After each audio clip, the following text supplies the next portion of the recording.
At every future election, there should be a slot at the top of each ballot paper in which we can put a cross against none of the below. Good evening and welcome. This is Face the Nation. We meet you again right here Monday, 9:30 p.m. live from Stein Studios in Ratmalana. Who is it going to be?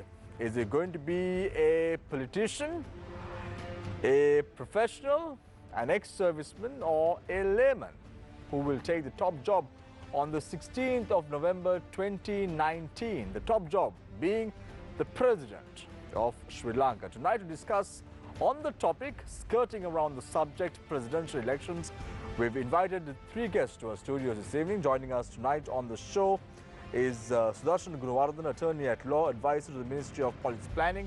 Also joining us tonight on the show for the first time is Mr. Gamini Vijayasinghe, Auditor General and member of the National People's Movement. Nice to have you on board as well, Mr. Vijayasinghe. Also joining us tonight on the show is the very vocal Dr. Charita Herath, senior lecturer at the University of Peradeniya, also a close associate of the running candidate of the Sri Lanka Pojana Peramuna, that is Mr. Gotabaya Rajapaksa. So let's start off tonight's show with Sudarshan Gunawardhan, attorney at law, advisor to the Ministry of Policy Planning. Sudarshan, it seems that there seems to be a mix-up with who the UNP wants to field at the upcoming presidential elections. Now, who is it going to be? Is it going to be Ranil Wickremesinghe? Is it going to be Karu Jayasuriya? Or is it going to be Sajith Premadasa? Or none of the above? The time starts now. Today, Richard Quest asked the same question from Prime Minister Ranil Wickremesinghe. He and asked what was this the morning, Prime Minister's this response? morning he asked, are you going to name the candidate? He said, yes, very soon. Can you tell me the name? He said, no, because it's a secret. So that's all I have to say. So the UNP is yet to decide. So how far is this going to negatively affect the campaign trail as far as the UNP is concerned? Because there are a few more days for the nominations to be handed over. The Sri Lanka Pojana Peramuna has already done it. We know Anukumar Dissanayake will do so in the next couple of days. The National People's Movement would do so on the 29th of this month. So we are aware that all the political parties have made their decision. And the UNP is still in limbo. Why? Well, some people argue that it affects negatively because of this tussle. But again, that if you look at the media space has taken over completely by the UNP's issue.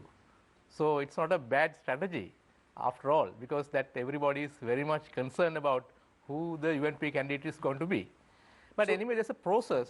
So the party will have to go through the process. So as the party's legal secretary spelled out, according to the UNP constitution, you have to convene the working committee after the calling of nominations, the declaration. Now the declaration is made. So now it's the working committee has to meet and decide this. I think this week we expect this to happen. So, Archana, very quickly before I move on to Dr. Charita Herath, there are steps taken by the Prime Minister right now to bring in his overseas friends to Sri Lanka to join the working committee, because he wants to make the number rising to 90 and get the support of the working committee members for his candidature at the next presidential elections. Is it so? It is not true, because there was this kind of a news on Saturday even. Saturday even media was waiting at the gates of the temple race. But that was completely unfounded. There are no plans to increase the numbers or get any new members in. It will be decided on the same working committee that exists now with the vacancies. Very quickly, who would you prefer to be the UNP presidential candidate? Well, I'll give you three options: Ranil Wickremesinghe, Karu Jayasuriya, Sajith Premadasa. My choice is Ranil Wickremesinghe. Right. Thank you very much, Sudarshan Gunawardhan. We'll, of course, speak to you more as you are not a working committee member, are you? No, I'm not. Right, okay. I now move my attention to Dr. Charita Herath, senior lecturer at University of Peradeniya. Dr. Charita Herath, Sudarshan says that he supports the candidature of Ranil Wickremesinghe as the presidential candidate of the UNP. If this be the case, how easy is it going to be for the Sri Lanka Pojana Peramuna to emerge victorious at the upcoming elections, hypothetically? Well, we actually we are working on our own strategy and our own policies, and our campaign is with the people, and regardless of the candidates who is going to put by the main government section, we are working on our own strategy. I think either of these candidates would be welcome from our side, then we are going to put our case in front of the people, and I think we have already started our campaign, and our candidate is now identified and introduced to the people, and we have started main official arrangements to submit our nominations, and we have deposited the money for that, and we have already arranged all other parts. And our internal partners or our friends and allies are working with us to form good unity and alliance to fight for this main elections. We take this election as a very serious thing, and we are working very hard to get it done. Dr. Charita Herath, on the 19th of this month, the Sri Lanka Pojana Peramuna went ahead and submitted their bond to contest for the upcoming elections, and the candidature of Gotabaya Rajapaksa was put forward. Do you think by doing so early that the SLPP lost the chance to have a concrete discussion with the Sri Lanka Freedom Party at a later date on a presidential candidate? Not at all. Actually, now this presidential election is an election which main party, whatever it is, would take the initiatives to submit or present their candidates. Then other parties are engaging with that particular main party. So now it is true for our side as well as the other side. Now if it is so UNP, there might be some other partners. But that partners would not come and say that UNP should take this symbol or that symbol. That is up to the main party who is going to put their candidates. Likewise, in ours, now we all agreed, including all our MPs and joint oppositions and other party members and leaders, that we are going to contest under symbol of lotus. So now we have done that. And the other relations and other negotiations and discussions with other partners are also continuing. I think it might not happen any bad effects or bad consequences to the discussion that we are having with the SLFP. I think SLFP would take very formidable, very practical, very pragmatic decisions in days to come. Thank you very much, Dr. Charita Herath, Senior Lecturer, University of Peradeniya. I now move my attention to Mr. Gamini Vijayasinghe, Auditor General, former Auditor General, and member of the National People's Movement. Mr. Vijayasinghe, nearly 3.5 years ago, I had the privilege to interview you at the Auditor General's Department when you were taking the top job. And that was the first interview that you did in English. And I happened to have interviewed you, and I asked you a question about your future in terms of Sri Lankan politics, and then you categorically said, I have no intention to join Sri Lankan politics. But you're here today as a member of the National People's Movement. Why did you decide to change your mind? Yes, a good question. Actually, National People's Movement is not a political party. It's a civil society, civil movement. I am in that movement. And even National People's Movement and United Professionals Movement, those are civil society, civil movement. And that has been established, I think, 5 years ago, because I have no connection at that time, because I didn't have any intention to go for politics or give some sort of pressure group.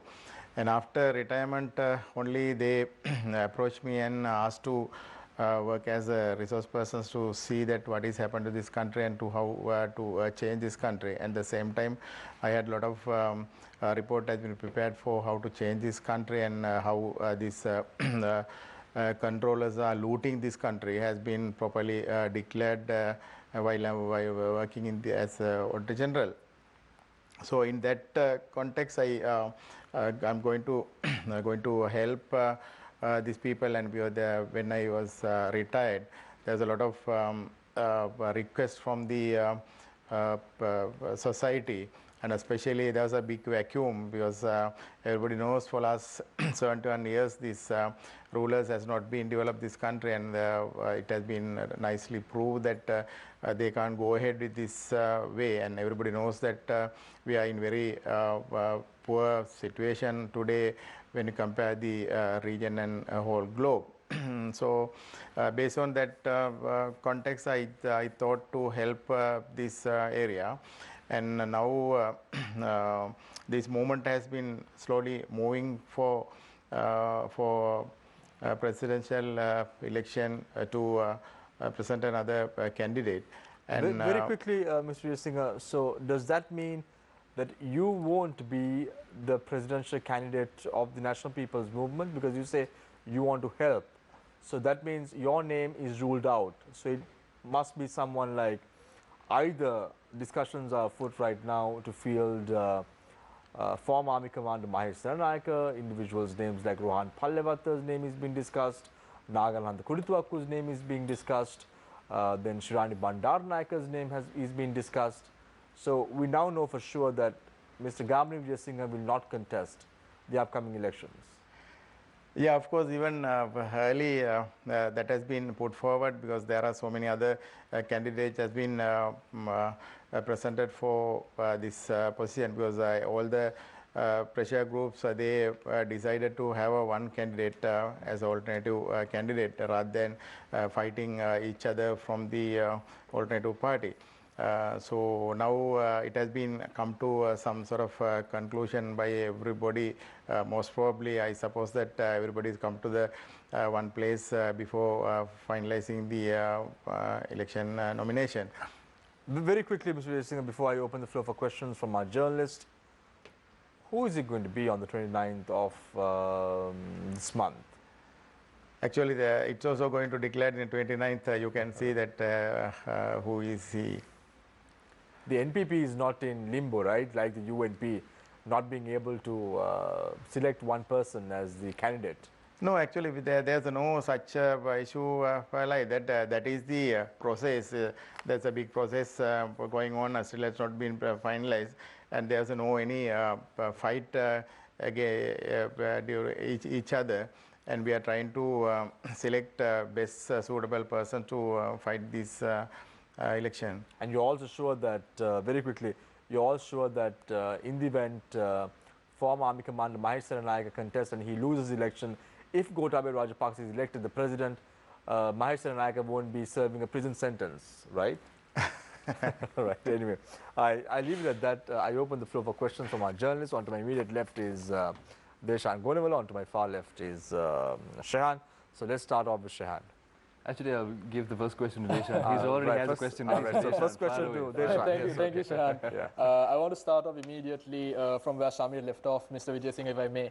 And this is a question we've actually posed to a lot of the alternative forces that have come here on the show. One big question that people tend to have is if, let's say, your candidate, the Jatika Janata Vyaparaya's candidate, is to emerge victorious at the election come the 17th of November, who will run the country between the 17th of November and such point where a general election can be held? Who will be the government? Who will be the Prime Minister? I think it is not an issue raised now, because we are going for have a presidential election. But what's the contingency? Because between the 17th of November and such point where a general election is called, the president alone cannot run this country.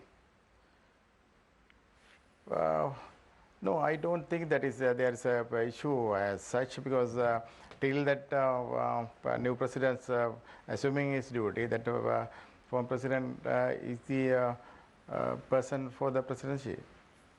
Do you not have a contingency then in terms of who will run the country until the general election? Because the answer I am getting is not very clear, Mr. Vijay Singh. What I'm trying to understand is there will be a parliamentary process in place. I think Mr. Nagananda Kodituakku in particular has given us a revolutionary idea in terms of how he plans to rejuvenate the parliamentary system. But even for that, you need to get bills into parliament. Even if you were to call a general election, immediately after the presidential election, you need to put a bill into parliament and get it, you need to put move a motion in parliament and get it passed. So that aside, what about the governance of the country? There need to be ministers according to the current constitution. There needs to be a cabinet according to the current constitution, a cabinet which your candidate cannot be a part of under the 19th Amendment to the Constitution. Who will be the head of that cabinet? Who will be that prime minister? No, the system will be remain even for 19th Amendment. Only thing is that he can't have a ministerial post. Correct. But who will be the head of that cabinet? Who will be in the cabinet? A new president. But the cabinet, the president cannot hold a cabinet portfolio under the 19th Amendment. No, cabinet, it does not mean that that is the 19th Amendment says that he can't have a ministerial post, but still he is the head of the cabinet. Right. So just to get the gist of it, in terms of the prime minister under your potential president, you all don't have a contingency at the moment. Yeah. You all don't have a contingency plan. Right. Mr. Gunawardena, I want to move this question to Dr. Heyrath as well, but first on your part. Do you think this is a pragmatic approach? Because an alternative force has been discussed, and this has been one of the most convincing stumbling blocks, if I may say so. Who will run the country after an alternative force president takes office? What do you think? Do you think this is practical? Well, it's a good question actually, because now this is the first time that we are facing a situation like this. After 19th Amendment, we have a sort of a fixed term parliament, where the president cannot dissolve the parliament. Correct. Unless that parliament with 2/3 majority requests the president to do that. Correct. President can do that only after expiration of 4.5 years of the parliament's tenure. So parliament has become strengthened. Correct. So the new president, whoever the president comes in, will have to work with the existing parliament. Mm-hmm.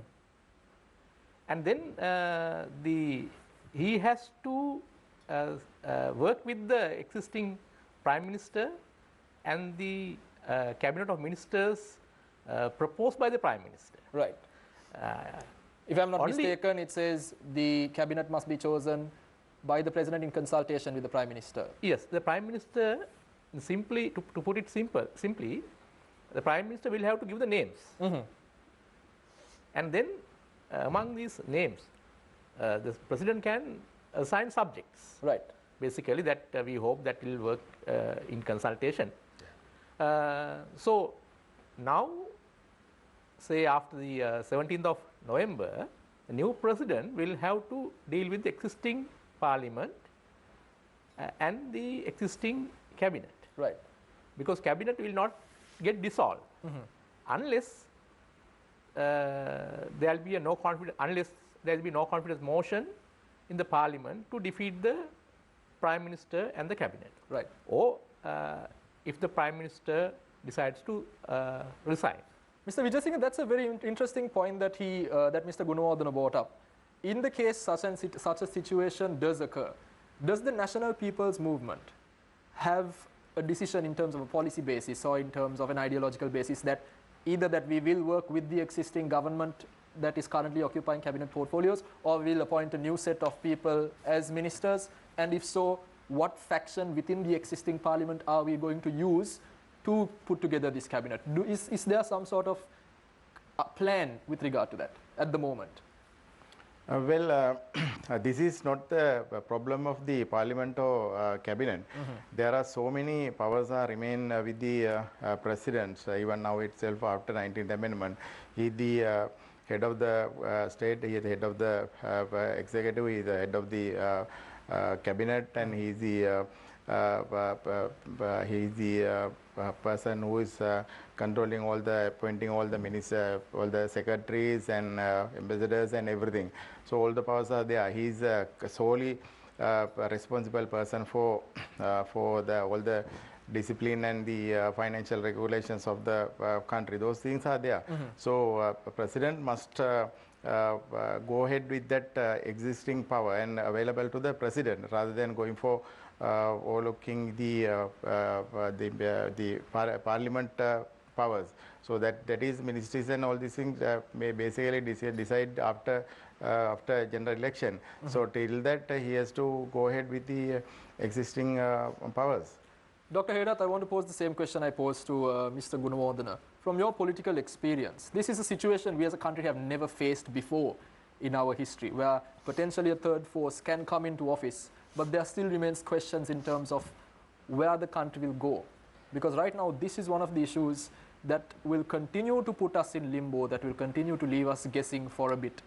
Well, it is very important issue that you raised, Dishan. Now, I think the important issue in this regard is that the people's mandate.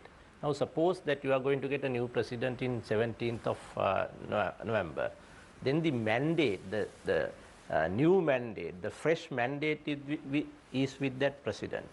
So we have to recognize and consider that the people's mandate is with whoever the president that is going to come on that day. So I think all other things would be secondary in that regard. Even still, the existing prime minister and the cabinet would, I think, put their resignation sometime. There might happen that kind of things. Not to force anything, but the people have spoken into a new, maybe new president. Then they have to look at that. That is number one.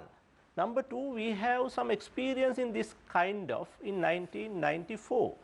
Other way around, you know that in 1994 there was a parliamentary elections where the president's party lost the parliamentary elections in 1994, and SLP or PA became to power with the UNP president.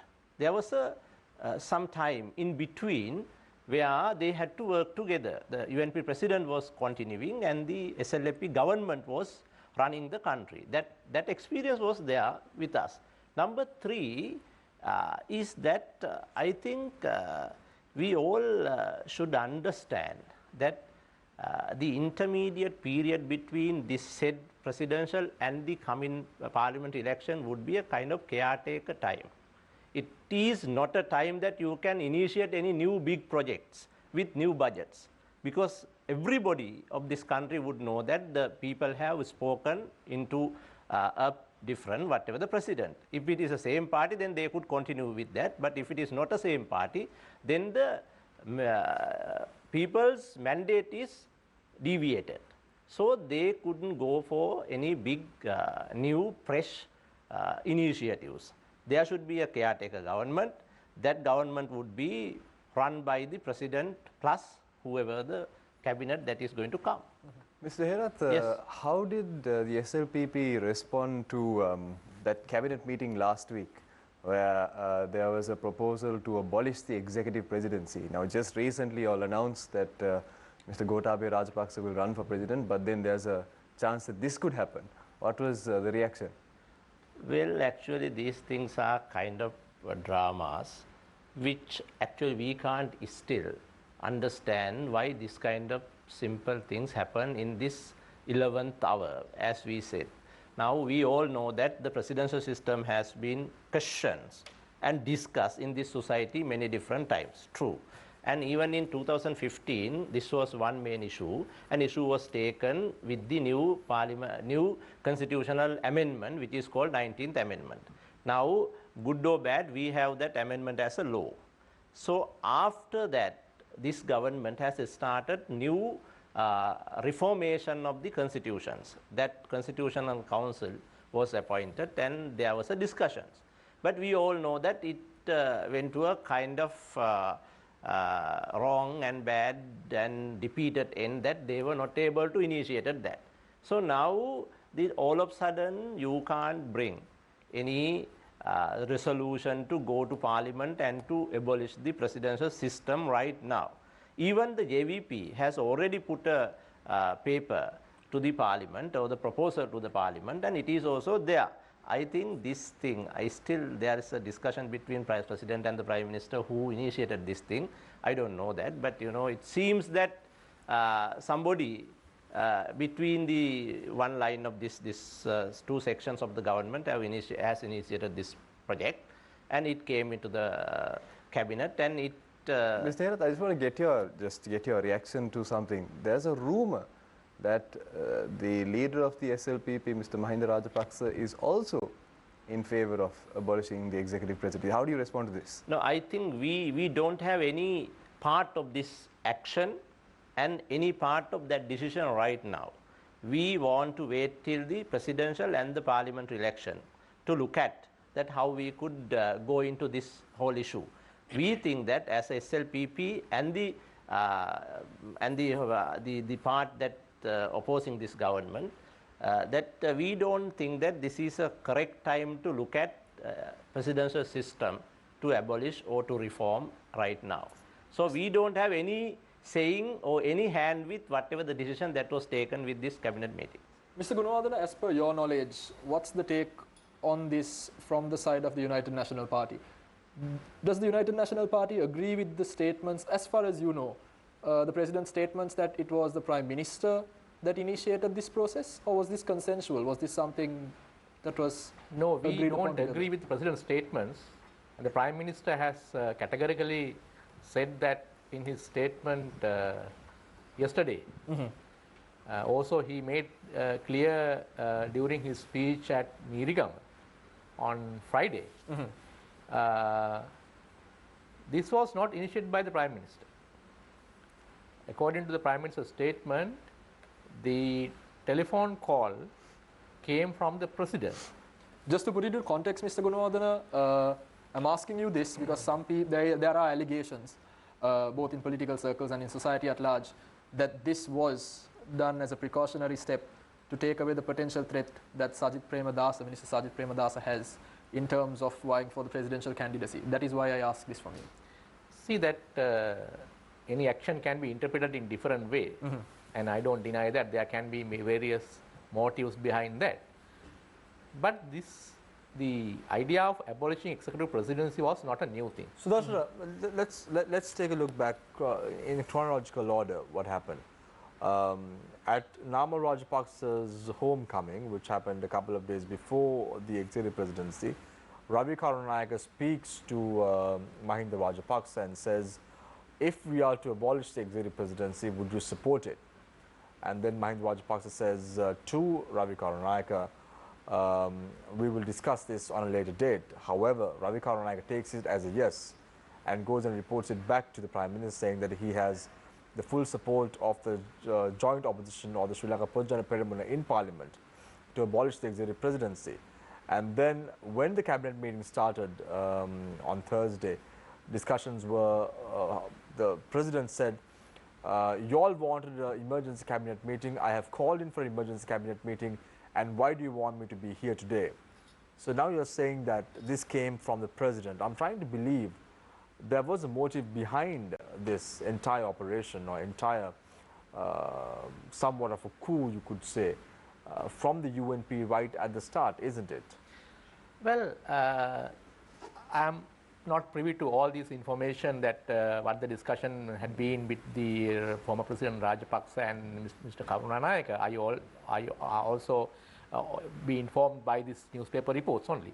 Because when he was questioned at an event outside at a public forum, President Mahinda Rajapaksa said that I told Ravi Karunayaka, he came and asked me about this, and I told him very clearly that I will have to speak to the Sri Lanka Pojana Peramuna members and revert back to you, and I can now say that we are not in favor of the move by Ravi Karunayaka and the Prime Minister to abolish the executive presidency, and this is in the public domain. Yeah, that's possible. What I'm trying to say is that abolishing executive presidency was not a new thing, and this president came into power solely based on this single issue, that is the abolition of executive presidency. So president is duty bound to actually abolish, and he said in Jaffna a couple of weeks ago that I was ready, but the parliament was not ready. Then how, they said how still ironical it's is possible. it? How ironical is it to bring something of this sort when a presidential election has been announced and 4.5 years you all were sitting on it? Now, to paraphrase what Mr. Sumandiran has said in a recent statement, there's no bad time to do good things. There's no nakata to good things. Because But we are all aware, Prime Minister Ranil Wickremesinghe has a very close relationship with M.A. Sumandiran, and even when Prime Minister Ranil Wickremesinghe visited Jaffna, he did not forget to visit M.A. Sumandiran's house. So there is some sort of relationship between M.A. Sumandiran and also. I think in that case that that all the politicians have this relationship. For example, now President Rajapaksa's son got married and everybody went there. So I don't think that we can reduce this kind of a thing to a personal relationship. TNA as a party has put forward the position, and then also JVP as a party also put forward position because they have brought the 20th amendment.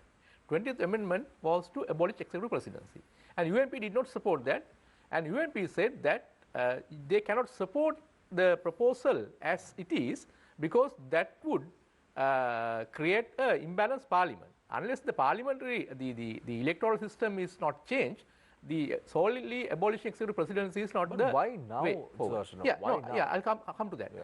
So then, according to Mr. Sumandiran, that the TNA. No, let's forget about Sumandiran. Let's Right. not put the TNA in this equation because it's not important for the public to know about what M.A. Sumandiran thinks and what Ranil Wickremesinghe thinks as an individual.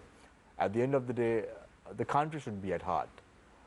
What was the thinking of Ranil Wickremesinghe when he brought in this proposal at the cabinet meeting? Ranil Wickremesinghe did not bring this into the cabinet, but there was a proposal by the civil society groups who met him on Sunday, a week ago, that they requested him to actually see whether there's a possibility to abolish executive presidency by supporting the 20th amendment brought by the JVP. And even in the case that 20th amendment is passed, that will have to go through a referendum. So that means the present, the election that is called for the presidential will have to go forward. So this will be the best case scenario is that if this has been approved by the cabinet, that means that will go back to the parliament. There's a parliament in the order book, there's a 20th amendment, and that amendment can be taken into the debate. And still it cannot be passed with 2/3 without the support of the SLPP. Mr. Gunawardene, but wasn't this presented a while back? Why is it being, the question is, why is it being taken up now? Yeah, no, I'll come to that. But my point is that if SLPP is not supporting, this cannot get the 2/3. That's very clear. That is why Ravi Karunanaka had the chat. Yeah, with, that's possible. That could be the case. Right. So, okay, so I now, leave now it I at come that. to why now? Why now? Yeah. No, why now? The question is why now? Okay, I yes. think because this was the promise given by both the president and the prime minister during 2015, and president said in Jaffna, still we can do. Let's talk about promises. This government was elected to power to stop corruption, and this government, with the patronage of Ranil Wickremesinghe at the top position as the Prime Minister, went and dropped the Central Bank of Sri Lanka. If you want more details, you have the man himself, Mr. Gamal Vijayasinghe, who filed an extensive report about the promises and the robbery that took place at the Central Bank bond scam. I see where you are coming now, but I can actually answer the question because now it's convenient to say when things go wrong that no, I didn't say it. No. You said that No. Ranil Wickremesinghe thinks about pledges and promises. He takes it very seriously. Yeah. I think everybody should take it very seriously. No, every politician should take their promises very seriously. The robbing the Central Bank not once but twice. Is that taking it seriously as well? No, that the particular allegation, this government actually investigated that. So there were 3 investigations let's and stop there's a it court there, case. Sudarshan, And Ranil Wickremesinghe has not been named the report, and there were no court case against Ranil Wickremesinghe. Right. Sudarshan, let's stop it there. Let's speak to Mr. Vijayasinghe. Mr. Gamal Vijayasinghe, was there a robbery at the Central Bank of Sri Lanka in February 27th and April the following year? Was there a central bank bond controversy that has sparked much controversy in the Central Bank of Sri Lanka during the last few years? Was there a robbery Yes, of people's money? yes, of course, it's a robbery because that has been. Vijay, can you just turn slightly towards Sudarshana and tell him this, because I think Sudarshana seems to not think that there was a robbery. Because that And is who should be held responsible if that's the case? yeah, that has been properly explained in all the reports. No, so because that is very pathetic situation, and nobody can accept it. And for next 30 years, so we all are responsible to pay it back all those expenditure. So whether having people knowing or unknowingly or taking into serious or not taking into serious, that has been happened. So that is why we actually went inside the system and see that who did that wrong thing. And But who is it? Who is it, Mr. Veerasinghe? Actually, It's not fair for you to say who did the wrong thing. No, I mean that basically when being at the Auditor General, we are thinking about the responsible person. So normally we go up to the Chief Accounting Officer.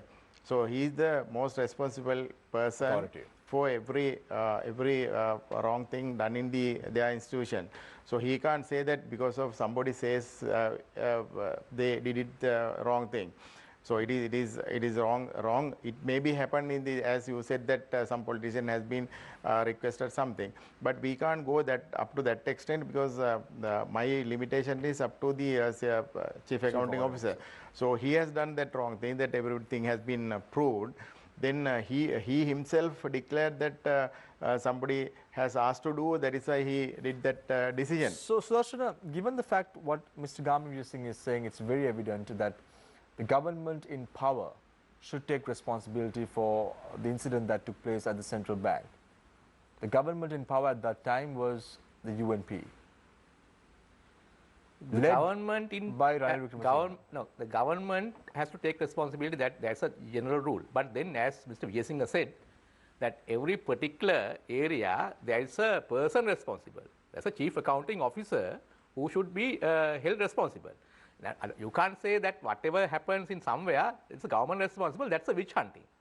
That's witch hunting. I think that's it's not going to lead us to anywhere. No, If you say it's a government, government is led by Maithripala Sirisena, and as he said correctly, he is the head of the government, head of the cabinet, head of state, commander of armed forces.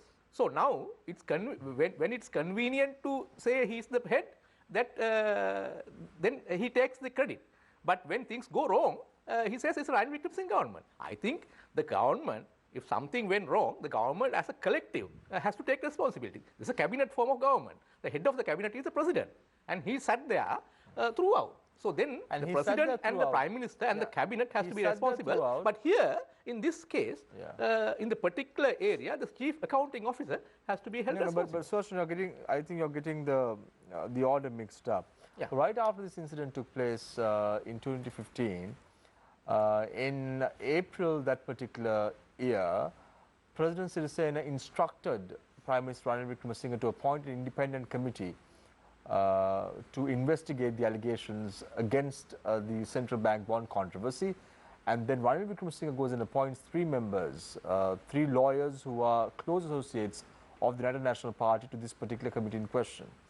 And then President Sirisena requests central bank governor Arjuna Mahendran to resign from his position, whereas Ranil Wickremesinghe says no, he does not have to do so.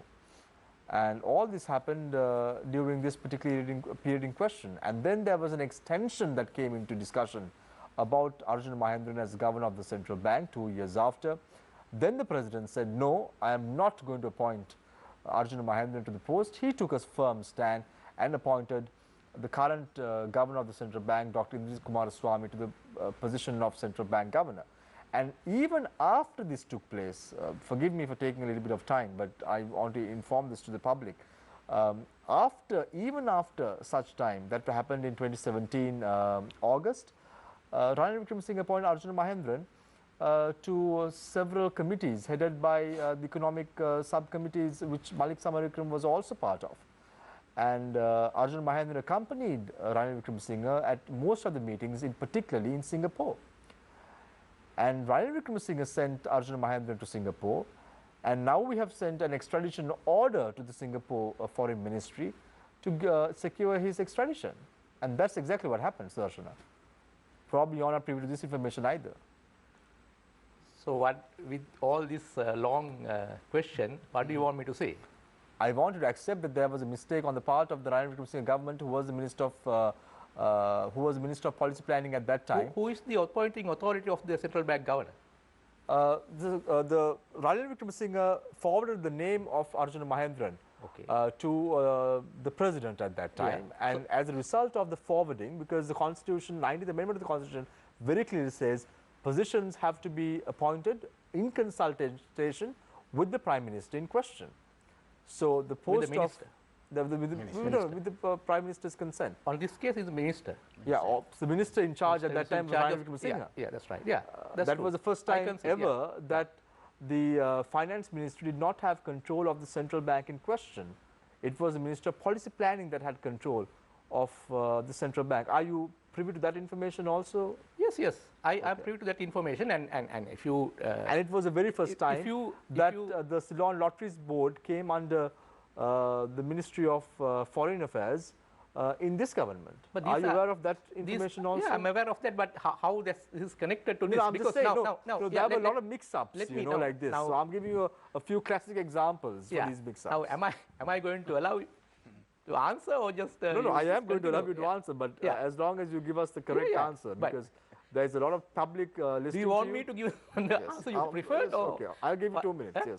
Do you want me to give you the answer you preferred? Then no, I'm not telling you to give me a preferred answer. I'm telling you to give the right answer. Yeah, right answer is that. Now you talk about this central bank and the whole treasury. If you take this treasury after Minister Ronnie DeMel as a finance minister who is accountable to the parliament, there was no finance minister in this country because the executive presidents took over the Ministry of Finance. So treasury was under the Minister of Finance, and effectively the treasury secretary was the Minister of Finance, who is not accountable to the parliament. So this government under Maithripala Sirisena presidency actually first time brought a finance minister. So in this case, I agree that the central bank was registered with the Ministry of Policy Planning and Ministry of National Policies and Economic Affairs. That's true. But then that is not a sin. Now, if you place that institution under that, it's not a sin. Now, my point is that under this government, headed by the President and Prime Minister, this was investigated by the committee, and then people say that it's not enough. Then the parliament, the COP itself has investigated this and produced a report. And there are certain members actually put forward footnotes into that report. Then these people were considered a footnote group or footnote clique, right? And then after that, but still the report came. And the COP was headed by MP Sunil Hadunethi from the JVP. And that report went out. Then the president, based on that report, actually started the Presidential Commission of Inquiry on that. That was done. And that was done in front of media, and it was covered very well. And then in that report actually never say, that report was done by a very respected panel. That report do not accuse Prime Minister. So where are we heading towards that? After all these investigations, and now there's a court case filed, the Prime Minister went before the Commission and actually gave evidence. The Prime Minister was actually exonerated. And now there's a court case going on. And in this court case, there was no allegation, no allegation against the Prime Minister. So if you say that Prime Minister is guilty of appointing someone, wrong person to the right position, that's a different story. Then we'll have to think of many other things. For example, appointing the Defense Secretary, who is now claimed responsible for the 21st April attack. Then are we also saying that the person who appointed the Defense Secretary is also responsible? So I think we are not leading to anywhere with this argument. We have to say something went wrong. Yes, we have to accept as a government. We must say not once, Sudarshan. It happened twice. Not twice. Actually, if you look at the commission report appointed, because there were two commissions. One commission was very popular because there was a lot of media attention, but there was another commission. That commission looked into the past practices. There was another one scandals happening in this country. I think according to that commission report, 8,000 billion was lost. But here there's So I think this has been consistently happening, the robbing this central bank. And you all did it again, very conveniently all did it again. I think, but in this particular case, there has been investigation, there was a particular public interest, there was a media coverage, and there was a commission of inquiry, and finally a court case. So I think that, and also it stopped there. So I think we have been progressing. So I think credit must give to this government. At least they managed to discuss it openly, and there's a court case going on. So I think we have to look at it from that point. So Sudarshan, I leave it at that.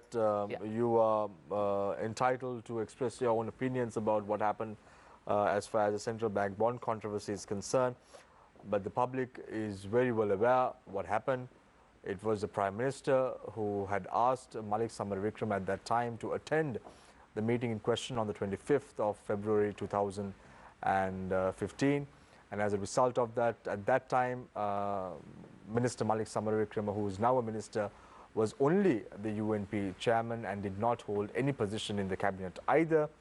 And we are very well aware what exactly took place. And as they say, the government responsible, headed by the Prime Minister, should take full responsibility, because the Prime Minister was also the minister in charge of this particular ministry at that time, the Central Bank of Sri Lanka. So I leave it at that, Sudarshan. You are entitled for your own comments. So I now move my attention to Dr. Charitha Hera, Senior Lecturer, University of Peradeniya. Dr. Hera, the problem that a lot of people have with Gotabaya Rajapaksa is the dictatorial way in which he has managed the country. He was a good defense secretary, you could say so. There was some sort of development that took place in the Colombo city limits, agreed. However, this alone does not make him a statesman. Do you agree? Well, actually, I'll put it in a simple language. I'll put it this way. You have a man who was the former defense secretary of Sri Lanka, who built a museum to put the artifacts of his mother and the father in a museum in question, and you want this person to be elected as the president of the country. well, now, like, I just want to give an answer, full answer for your two questions. First thing is that we all have different kind of opinions. Siraj sir or your channel could also have your own opinion, but that is not the national opinion or the country's opinion. I may have my own opinion as well, but we just need to go back to the people, and the people's mandate is the finally authentic final position. So we have to be very clear on this thing. I was the Secretary of Media one time, then there were many media outlets and personals attempt to think that their position is the country's position. That is not so. I am not saying anything about you. I am saying about general kind of statement. So we all have our own opinion, but that is not the final thing of the country. The country, the position for the presidency is a very serious decision of the country. That decision should be taken by the stakeholders of the country. Now, media is one part of this whole thing. It is not the whole ownership of the country or the stakeholdership. That is, be very clear on first hand. Number two, as you said, we have put forward Mr. Gotabaya Rajapaksa. He has shown his activities and he has shown his engagement to the state as was a secretary at that time, whatever the considered time that you are telling. And there are pluses and minuses. But we think that he initiated and he engaged very positive manner and to develop a very positive environment for this country at a given time. So you can now think about a given action from a different context. But the context where we were in before 2009 should be taken into consideration when we are talking about this whole war scenario kind of things. Number two, this the museum thing that you have mentioned, which is also a very important issue, which was taken into the courts and it is in the discussion. Leaving that particular matter outside, but I could share with you that, you know, SLRDC is one governmental institutions which also does kind of construction activities for government and non-governmental things. But that should be paid, and payment should be very clear and clear in documentations. And this my good friend Mr. Vijay Singh would know that is the governmental procedures. If there are anything happen beyond that procedures, that should be looked at, and I think that is in the process. So we all have to, we have to be very clear in this country that we can complain things, but the complaints are not the final judgments or verdicts. So this should be very clear. Like in this culture came into action from 2015 presidential elections. Unfortunately, that government was victim of that whole arguments. You can start it with rhetoric-based complaints, but all rhetorics would not come to reality. That happened to many governments. So you have to be very careful when we are making that thing. I agree with you that if there were some questions and complaints, that should be looked at. At the same time, the presidential decision should be taken by the real stakeholders of this country. Right. So when you say stakeholders, you're talking about the 12 million eligible voters in Sri Lanka. Am I right? Yes. Right. So does this include the minority groups in Sri Lanka as well? Yes. That is. So what happened in 2014 in Aludgama, which was transpired by a clerical group, let's say, was also sparked, and Gotabaya Rajapaksa as the defense secretary did not take any action about it. No, it is wrong, categorically wrong. He has taken actions.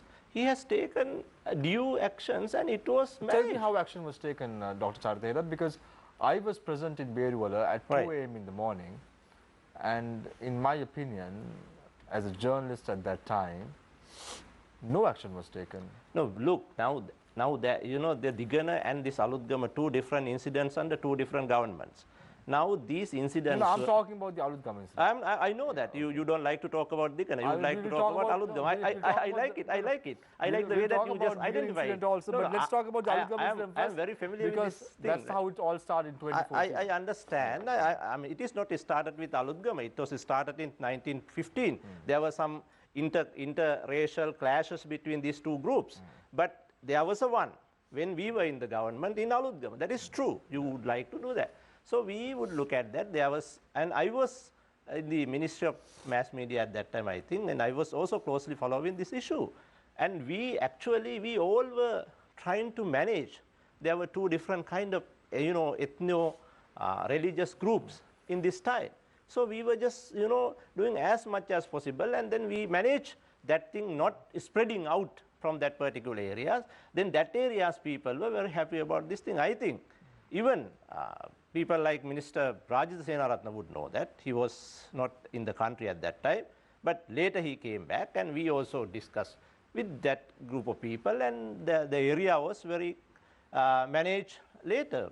But these kind of issues you can take into a kind of laboratory kind of explanation, but these are in the contextual issues and violence that arise. So we just had to take some actions with understanding of the precautions. Right. Is Gotabaya Rajapaksa a dictator? No, not at all.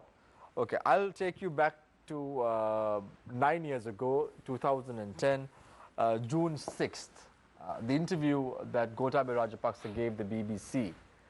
He says, I will hang him. We will hang him. That was the former army commander, Sarath Fonseca, and exactly what they were trying to do at that time. No, it was an answer that he has given to a question. It was not that he just went to BBC and said that I will hang him. Steven Sekou, yeah, I know that. You have to bring the you have to bring the issue. Interview. Yeah, like that posed was the question, and he was Gotabaya Rajapaksa said so. No, he was that was a kind of incident where he was asked a question, then that was his response. If it was so, that was not with the state policy. That was the idea behind that thing. You can read the words, but you have to read the whole context. So he was not doing so with the intention of hanging him. No, like I mean, you can say that if it is going against the country's law, then there are a lot of words that you can say. Good point. Let's talk about. Okay, let's keep that interview aside. Right. Let's talk about what happened opposite the United Nations headquarters in Colombo, when Vimal Veeravansa staged a Right. fast onto death campaign. Right. Vimal Veeravansa takes the phone, speaks to someone, and gives the phone to the DIG concerned in Colombo at that time. Right. And then there was a discussion between the senior DIG and the former defense secretary, and the former defense secretary asks the senior DIG, why did you go there? I don't know. I mean, you know. Do you I want mean, me to play that video so you can get some clarity on no, that? no, I don't know who called that particular DIG. Like, if you want to, like, you know, I mean, this, you are just getting, I mean, isolated incidents and putting all this thing together and to, I'm not, and to put a kind of picture which you like. No. I mean, this is not No, what you are supposed I'm to do. just telling you what happened in the past. No, I and don't know. what Now makes look you- at this issue, this particular issue. Now, Minister at that time, Minister Veeravansa had his all rights to protest against whoever that he likes. True. Then at that time there was, I don't know what is that you are talking about, this particular incident, but there might be, I mean, the discussions between the then government officers and the policemen and this thing. But you know, you just want to get that particular issue in history- one side, No, but- and that but Digana that's or the that history. Aludgam issue in the But other that's the side, history. then the other one is in the other But side. that's the Then you, history, according to your Dr. whole Hera, picture, how you just can like to put, no, No, let, but that's let the me history. talk. Yeah. No, you but know, that's I mean, the history. no, that is And history. then how will that transpire into the future? No. Now, and now are you look going at. to Now appoint look at. a I just person want. of that I caliber want to tell to the top people job very, of Sri Lanka? No, I want to tell to the people very clearly. Now you can make your own picture, putting your own little pieces together. That is all right. But you have to be very careful that this is a country. End of the day, this is not a one station. So the country, the people, the stakeholders of this country should take the decision. I mean, we all can make this kind of pictures for any leader of this country. You get into Mr. Wickramasinghe, Mr. whoever, then you can get very isolated thing about yourself as well. Not about yourself, about your stations and things. I mean, you are not a politician, like, but your stations as well. We can get a contradictory remarks on particular issues by your stations. But that is not the way that you can decide on this kind of very serious matter. Okay, again, I'm answering your question. I will move to Mr. Garmin Vijayasinghe, but again, it's on the public domain. If you want to YouTube it and see the conversation that transpired between the former defense secretary over the phone, where Vimal Veeravansa gave the phone to the senior DIG in charge opposite the UN headquarters, you can readily do so. You have a tab, you have your mobile phones, just type Gotabaya Rajapaksa conversation at the UN headquarters. There you go, you'll have the video. Anyway, Dr. Chadha, you're entitled for your own comments as well, so I leave it at that. I now move my attention to Mr. Garmin Vijayasinghe, Auditor General, former Auditor General and member of the National People's Movement. Mr. Vijayasinghe, on this very show, we had individuals like Rohan Pallevatta who came on the show. We had individuals like Nagananda Kurituaku who came on the show. But when we questioned them about the country's economic position, none of them were able to respond to questions. And none of them knew what they were talking about. When we posed a question to Mr. Nagananda Kurituaku about the advisors that he would have around him, he said, I have around 6 advisors around him. Then I asked him, if that's the case, name the few advisors so the people can place some trust on your candidacy. He was not even able to name 2 people. Now you are here representing the National People's Movement. How sure are you that you all know the bolts and nuts of the country's economy? You all know about foreign policy. I'm not talking about good governance. I'm sure with your integrity, Mr. Vijayasinghe, you all know about good governance. But let's talk about the big picture. Let's talk about the country's economy. Let's talk about foreign policy. Let's talk about the bipartisan policies that has to be adopted internationally when it comes to relationships, so on and so forth. Do you all have the technical know-how? Do you think the National People's Movement's candidate has that ability to grasp her? Because he's going to be the executive president of Sri Lanka. Yeah, it's a good question. Basically, that should be answered in a different way. Firstly, now we all realize that you are assuming that existing people knowing it. That is why I think you asked that question. So that then what is the thing they have done it? So that's a big issue, because already most of people saying that you can't do politics without experience. So issue is that who are the experienced people by sleeping in the parliament 40 years? So what is thing they have done for the 70 years this country? So everybody knows that country is going to ruin, and now it is actually a bankrupt country, because that consolidated fund minus balance is more than 8 trillion and total outstanding loan is more than 13 trillion, and nothing has been done, and per capita income is less than 4,000 yet. And in that scenario, there, as you mentioned up to now, there are so many problems, so many issues for last so many years. So then what is the experience people have done for this country? And the experience is something else. That is why we are thinking about presidency is not a sole one person in this country can handle everything. So therefore, there must be a sort of group of people, consultants of people to handle this position. So as we know in the recent issues, President himself can't do everything. So if you feel that, if you think that he can do everything, he is expertise for everything, and he must be the person to take all the decision for defense concern, economic concern, or political concern, or diplomatic concern. I think most errors was taken place due to this reason. So that has been realized by the professionals for last decades. They have experiencing what is going on in this country. So we think that we have to have a sort of expertise group surrounding the president. So that's why we are thinking about the, as you mentioned, that all those people who willing to come for presidency, and we get together and discuss those matters and prepare the expertise team. Not like as mentioned some name, I don't like to talk with those names. You're saying you're referring to Rohan Pallewatha or Mr. Nagantha? No, everybody is at, because I don't like to talk by name, but those people are those all the gentlemen. I only mentioned two names, Mr. Ganvijay Singh. Yeah, these two and also said, get together. They are discussing now for everything, right. Because everybody is having a consent to put a one person as a alternative candidate. Let's talk about the few candidates you all have now in present. We have Mr. Ganvijay Singh. You just said you won't be contesting the upcoming elections, so you are left with only a few individuals now. You are left with individuals like Mahesh Thiranayaka. You are left with individuals like Shirani Bandaranaike. You are left with individuals of that caliber right now. So who is it going to be?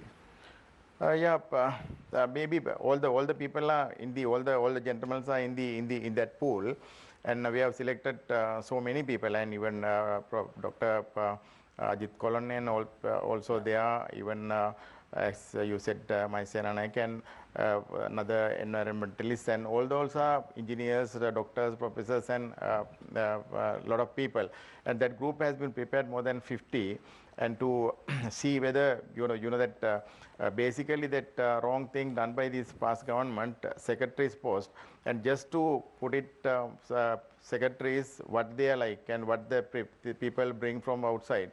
So we assuming that we firmly say that it should be again establish this permanent secretary's position in Sri Lanka. So that is one of the big collapse in the financial discipline of this country. So for that concern, definitely we have to identify new people with but the problem is, Ms. Vijay Singh, let's talk about Mr. Rohan Pallewatha's candidature. He came on the show. When questioned about his business acumen, of course, he's quite a good businessman. But when it comes to governing a country, it was very evident that he lacked the know-how to do so. When Nagantha Kudutwaka came on the show, when he was asked about the constitution, he very well spoke of the constitution, and he seemed to be knowing his bolts and nuts when it comes to the rule of law in Sri Lanka. But when we speak about the country's economy, he didn't know anything. But at the end of the day, to be the president of a country, there needs to be some sort of political know-how.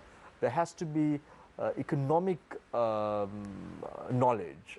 There has to be foreign policy knowledge. So there has to be a mix of all this. Now, I'm not in any way saying that the present leaders or the former leaders of Sri Lanka had this, but we are now entering the 2019 presidential race. We as young people want someone who can lead this country and which will give us, the future prospects of this nation, a good future. So we want to look ahead. Do we see anyone in this group who has the capability of all this? Of course, you have professionals, understood. But we know that they all can't, all that 50 people can't be in the parliament. It's going to be a one-man show at the end of the day. Do you have that one man who can lead the country towards success? No, I think that is when I explained. For past even we didn't have that type of president. So that's why we made all those mistakes in this country. Even future concern, now we realize that one person can't do it. So that's why we must have a good team surrounding the presidents for each and every areas concerned. So he can get good consultancy from them and go ahead, because even though we are selecting one person, there is no any restriction to he himself take total all decision. But he is the responsible. His accountability is remain with him based on the constitution. But still he can get that good consultancy from good people. So does this one person's objective to abolish the executive presidency of Sri Lanka? Of course, definitely it should be. But as we mentioned that there are so many difficulties in even present constitution. It has been linked everywhere, the presidency. So when you going to abolish it, we have to take in seriously think about that. We have to get that all the remedies for each and every case, even provincial council concerned. It's very serious, and so all the remedies to be prepared before you abolish it. Definitely it should be abolished. Is your civic rights movement in any way concerned about Gotabaya Rajapaksa's candidacy? Is your civic rights movement concerned about Andrakumara Dissanayaka's candidacy from the JVP? Is your civic rights movement even bothered about the UNP? Is your civic rights movement bothered about the other candidates or fearful of the other candidates? No, why should be concerned? Because they must have a different intention. But we just thinking about that nobody could develop this country. So therefore, people always, there's a big vacuum developed recently in the country, because everybody knows that the country has not been developed and these people can't do it. Right. Then comes the other question. Do you have, you seem to be having the technical know-how to run the country, so I leave it at that.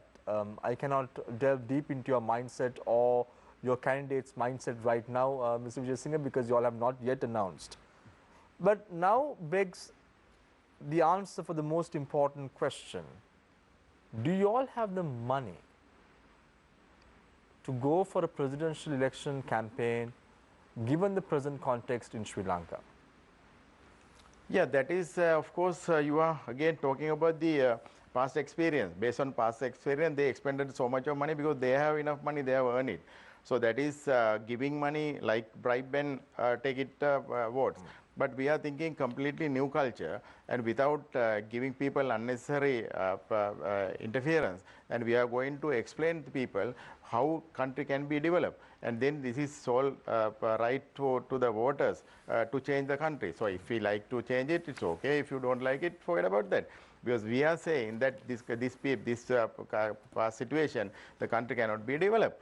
And this is the way you have to develop it. We will explain to people, and if you need to develop country, if you want to keep happy life in Sri Lanka, so change the system. So we will do it, and system has been explained in a nicer way, and we have prepared our policy papers, everything, and how within a shorter period to get happy people in this country. And if people like it, can do it, but we don't want to expend as like, because we don't have any looting money in the intellectual people like us. And we are just explaining the people that correct way. So you're looking at Dr. Charitha Herath saying they looted money, and you're looking at the UNP and saying that both, they will win money? everybody knows about that. Both, I mean, not these gentlemen. So Why you are talking about this? I'll get back to you, Charita. I'll get back to you during the after the break. I'll definitely get back to you. We're now going for a short commercial break. When we come back, it's Face the Nation. Stay connected. Stay with us. We will be right back.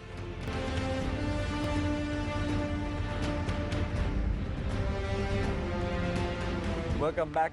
This is Face the Nation. We're talking about the future of Sri Lanka. Who is going to be the next president? Is it going to be a politician, a professional, an ex-serviceman, or a layman? Let's open the floor for questions from our journalists. Let's start with Deshant.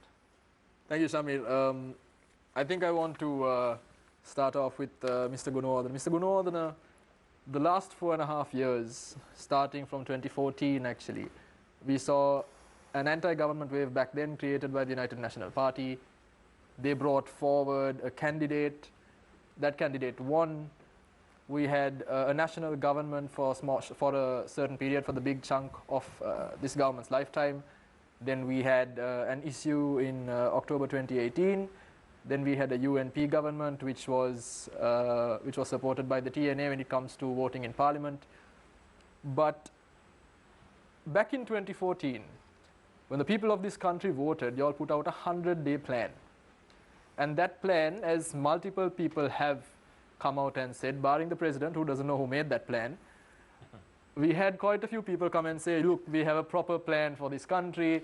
We are going to abolish the executive presidency. This is our economic idea.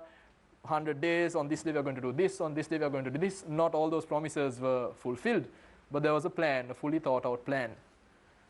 Now, at this juncture, we are seeing another presidential election on the 16th of November. Up to this very moment in time, the United National Party does not have a candidate. There are 2 or 3 names being mooted. I will take Sajith Premadasa and Ranil Wickremesinghe. I think these gentlemen will also agree with me, and so will the general public, if I say their visions for this country are very different. Sajith Premadasa is more of a social democrat. Prime Minister Ranil Wickremesinghe is more capitalist, more towards that side. So there's a clear policy clash to a certain degree. With an election on the 16th of November, a country that needs governing for a period of 5 years, today being the 23rd of September, is there enough time for you to make a plan that will actually work for the next 5 years? It's a very interesting question. Now, these labels are actually a kind of misleading when you say that Ranil Wickremesinghe is a capitalist and Sajith Premadasa is a social democrat. Mm-hmm. Social democracy is something that actually has developed in the Labour parties. Right. So now people use that term, mm-hmm. and I don't see that Sajith Premadasa is a social democrat or he has a social democratic program. Mm-hmm. Also, Ranil Wickremesinghe is not a neoliberal, as someone mentioned, because this government has spent so much money on health and education, which is not a hallmark of a neoliberal government. All right, yeah. Now, the 2014 was not done by the UNP alone. UNP couldn't do that. UNP managed to actually get together a broad alliance from TNA to JHU, from Muslim Congress to whatever, the SLFP, say. So just for my curiosity, I'm sure the president will appreciate this also. Who was responsible for the 100-day plan then, if it was not just the UNP? The 100-day plan was actually a development by the civil society movement led by Venerable Madhulawil Sobhitathera. It was a 6-month program originally, and the political parties said that 6 months is too long. A 100-day program is something that can be achieved because we have to go for the parliamentary election. And 100-day program is not a development program, it's about the addressing the democracy deficit that has been existed. Correct. So I think we have done a quite number of things. That 19th Amendment was brought in, independent commissions was established, the independence of judiciary has been restored to a certain extent, and so on and so forth. So I think nobody doubts about that because there's a certain change. Even internationally recognized this change. Now, the problem is that the policy of the next the candidate. I don't think candidate can have a policy as such, because last time Maithripala Sirisena as a presidential candidate did not have a policy. Policy was developed by the group and he was the kind of spokesperson for I that. want to And quote even you now- again. even now- Maithripala Sirisena did not have a policy. No, Right now, if you look at a lot of I'm not the saying- indexes, we are not doing very great, which is why I'm asking you this question. Yeah, I'm not saying he didn't have a policy, but then he actually contributed to the policy as a leader of that coalition, and he was the spokesperson and the ideal of that movement. Right. Even now, there can be different policies by different presidential candidates, but at the end, it is the coalition who will agree on the policy. Right. And the coalition will put forward the policy, and the candidate who will be chosen by the UNP and who will be approved by the coalition will have to carry forward the policy adopted by the coalition. Because the president alone cannot exercise this. Agreed. President You're skirting around my initial question, which was, No. we have a limited amount of time, Yes. which is a very short period. 23rd of September, we have an election on the 16th of November. Yeah. You have to have decent amount of time to canvass and campaign. Yes. Do we have enough time, realistically, looking at, you've held multiple positions in the government yourself. We have Do enough- we have enough time to see a proper policy document put in place, which will be a plan for the next 5 years, Yes. not just a series of promises of we are going to give you this, we are going to give you that? No. We have time. We have time because it's a kind of a continuation of the what we have established in the last 4.5 years. But we will look at the shortcomings and we'll address that. So it's a kind of a review of the existing policy and moving forward. I don't think anyone is looking at a complete new set of policies. Right. No candidate. Whoever the candidate will be will have to actually work with the existing policy structure of the existing coalition, because it's a continuation of what we have achieved. Mr. Vijay Singh, I want to move to you. Now, I think it's very important that on an intellectual level you have a policy discourse when it comes to these political parties and the presidential election. At the end of it, you're talking about the future of a country, your future, my future, and the future of our children at some point. See, the last election on 2014, one of the biggest allegations made was that of debt. But you were Auditor General in that time period. The rate of borrowings actually got more aggressive with this government coming in as well. But you still see, I think when we made the big payment, with the big loan payment earlier in January, we had to finance that as well.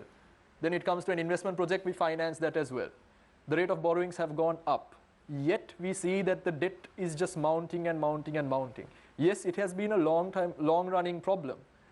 But on a numerical side of things, does that not tell you that this country does not have a plan on what it's going to do and how it's going to do it? Yeah, it's a good question, but it is not actually for this moment, because policy should be prepared by the parliament, and president is having only to implement that policy. Correct. Because he has no power to make policies. So, but we prepared our policies to continuation to at least to put into the public, then how that country to be changed and develop it. Because that is one of the issue when they don't have a policy. That's why so much of loans going up without thinking about the return or value of the assets. They just Mr. Vijay Singh, the borrowings have been more aggressive since this government came in. yeah, that is What tangibly have these borrowings been put in place or used efficiently? Is it because the former government did take a lot of loans? You can't deny it. They did invest in projects that didn't pay the right dividends. You can't deny it again. You have the cricket stadium in Hambantota, the port, all these issues. But then this government comes in and they say, we have to borrow to pay the debts of the former government. And they borrow more aggressively. But the situation doesn't seem to be improving. So they also increase taxes. What's going on? Yeah, that is why I said that these people, this government has no proper plan to move forward. This government, this country. So that's why again they are going to increase those loan obtaining, because their plan is to cover it up all these budget deficit through loan. They don't care about whether it is going up or down, and they're trying to take a long-term loan, then next generation or another next generation can be paid back. That's why they go for 30 years bond, no? because it is very pathetic, because they brought those money for paying on interest outstanding for the next day for interest payment. They go for 30 years bond. So that is the that specifically says that they don't have a proper plan. And when you see that budget deficit, and end of the day, that huge difference between that actual estimation and the borrowed amount, and the especially capital expenditure, it's a huge amount of with budget. Do you think the former regime has the moral right, or the current regime has the moral right to blame each other for the financial situation this country is in? No, that's why I say both are same, because there's no different, there's no big approach, no improved approach. So everybody is going to borrow those loans without taking how that income to be improved. So that is why after 2014, that interest borrowing rates has gone by accelerated way, because that they had no income to even to pay interest. So they have taken loans to pay even interest part. So that's why it was increased. Dr. Herath, Gotabaya Rajapaksa is running for the presidency, and I think something very openly discussed by the SLPP is that Mahinda Rajapaksa, if Gotabaya Rajapaksa becomes the president, will assume the responsibilities of the prime minister. The last government, we can't deny that we did see investments that have not paid off. We have seen, for example, the Hambantota port, it couldn't be developed to a level where we could actually operate it at its optimum levels. The cricket stadium in Hambantota, in Suryawava, we don't really see it paying off. We had investments like this. Why can we and the public be sure that in a regime that Gotabaya Rajapaksa leads, with all that he speaks of innovation and discipline and futurism, all that, that Mahinda Rajapaksa as Prime Minister and a cabinet of ministers comprising of the SLPP can offer something different in terms of a financial plan for the future of this country? Well, I think in these days to come, we have to, you can see and the country would see that the plan that Mr. Gotabaya Rajapaksa is going to put forward as the plan that he is and the SLPP is going to deliver in this country. Number one, there should be a plan, and then the leadership that should be given to that regime should be clearly identified, that what is the way that leadership is heading. Then the team, as you said, would be very important section of governing. I believe, as and I was a government officer for some time, and I'm a teacher at the university in a long time, and I think the people's engagement and the team would be a matter. I think that is one big portion of the current regime that is lacking. And that's an allegation also directed at the former regime. Some people genuinely, yeah, that is even people who would vote for Gotabaya Rajapaksa seem to be concerned that we are going to just go back to the initial system. No, like now, that is what I'm saying. Like you are not supposed to, you are not going to have the same group of people for same positioning in the country. But group is very important. As I said, that this is not a one man's show or one man's thing. The country is a whole thing. The governing is a common activity. There should be a group of people. It's not a one-man show. It's not a one-man component.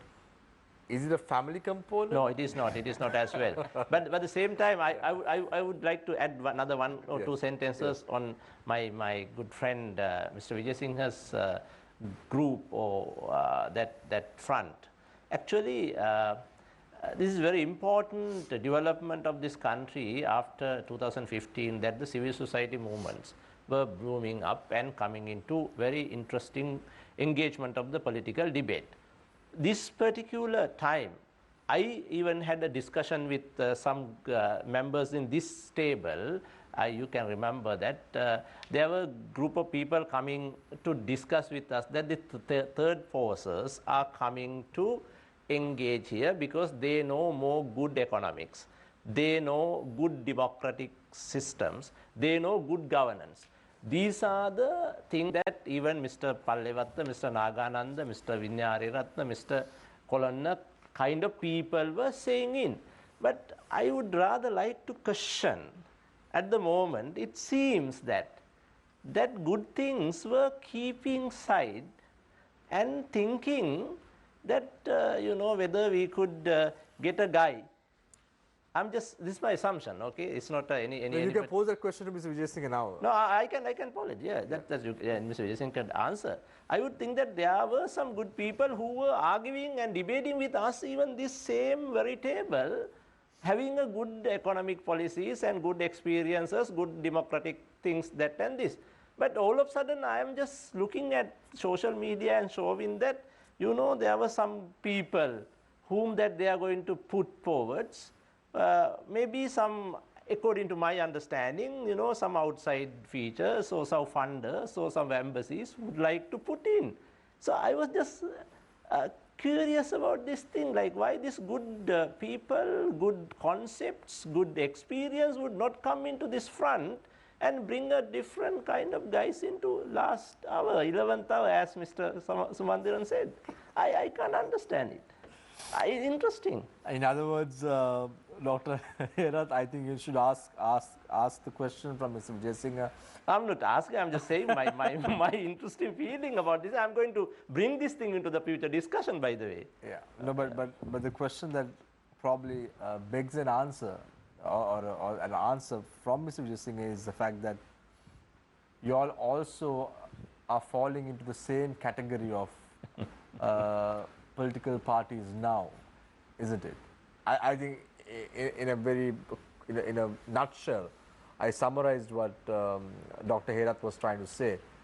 You all are also going in the path of political parties to request for funding, so on and so forth. No, absolutely not. If it is happened, we are not be there. No, we should not be there. And that is the main principle of the alternative group. We are not joined with the current political parties. And that selecting people, I think it's not much be the problem for existing parties. So it is completely depend on the alternative, this coalition of that group of people. And the that also cannot be compared with the previous selection in 2014. That is again came from the existing party. So that is why we decided to completely going for outside the existing political system. And that is, as we mentioned again, it should be another professionals, and it's a pool of professionals rather than thinking about the one person. That so you can criticize that person, but he himself is not a issue for controlling this one at that presidency. Definitely not an individual who has a family dynasty to groom for the future elections, right? Right. Yes, yes, sure. Mr. Gunawardhan, I just want to just pose this quick question to you. Minister Akila Viraj Karivasam had said that on Wednesday, the UMP was going to name their presidential candidate. Can you confirm this? I cannot confirm yet because what the secretary told media on the day the nominations were announced was that within next week the Prime Minister has told him that that was last week. Last week, yeah. So that means this week. When was the last? When is the last day, Sudarshana? Last day of this week. No. It would be Friday. Friday or Saturday. So we can go up to Saturday. Y'all can go. So anyway. So that keeps the suspension. No, everybody is calling. Anyway, I'll leave it at that for the moment. Can we go for a short commercial break and come back? So we're going for a short commercial break, and when we come back, it's the final round. Stay connected, stay with Face the Nation. We will be right back. Welcome back. This is Face the Nation. We start off the final round with Sudarshana Gunawardhan, attorney at law and advisor to the Prime Minister. Could I say so? Sure. Right. Advisor to the Minister of Policy Planning. Sudarshana, unfortunately, a few years ago when you came and sat on this very show, I started off saying you were a campaigner and advocate for civil rights, and you spoke very highly about how women should get a place in society so on and so forth. And since 2017, the UNP has been able to take you into their arms, and there you go, now you are an advisor to the Ministry of Policy Planning. Leave alone all this. As an individual, as a layman, as a Sri Lankan citizen, who should be the next Prime Minister of Sri Lanka? Next Prime Minister. Next Prime Minister of Sri Lanka?